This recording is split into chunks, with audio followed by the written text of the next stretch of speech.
प्रत्येक व्यवसायाचा एक युनिक सेलिंग पॉइंट असतो, एक स्किल सेट असतो. हं.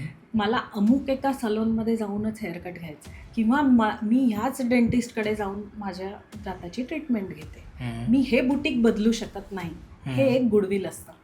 तर ह्या केसमध्ये त्या व्यवसायाला पण त्या स्पेसशी अलाइन करायसाठी ॲस्ट्रोवास्तूची मदत घेता येईल. ओके. की ब्युटी म्हटलं, तिथे आपल्याला शुक्राचा, चंद्राचा मेन रोल आला. बरं. म्हणजे स्त्रिया आहे, स्त्रियांशी रिलेटेड आहे, मेकअप मोस्टली स्त्रिया करतात. हं. त्यामुळे आपण पाहू की चंद्र असलेला झोनमध्ये काही गडबड आहे का?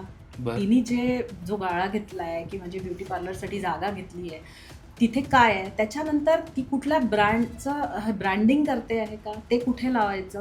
प्रॉडक्ट्स कुठे असतील? तर ओके. थोडक्यात शुक्र आणि चंद्र प्रधान हा व्यवसाय आहे.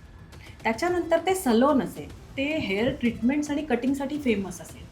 तर अशा वेळेला जे तुम्ही म्हणता की एआयमध्ये आम्ही रेमेडी विचारू शकतो, तर एआयच्या कक्षेच्या बाहेरची रेमेडी सांगते. आतापर्यंत जर तुम्ही हा व्हिडिओ बघितला असेल तर खाली सबस्क्राईबचं बटन दिसत असेल तर सबस्क्राईब करा. जर तुम्ही Instagramवर बघता तर फॉलो करा आणि पूर्ण पॉडकास्ट बघायचा असेल तर आमचा कॉस्मोस्टार मीडिया यूट्यूब चॅनलवर नक्की बघा.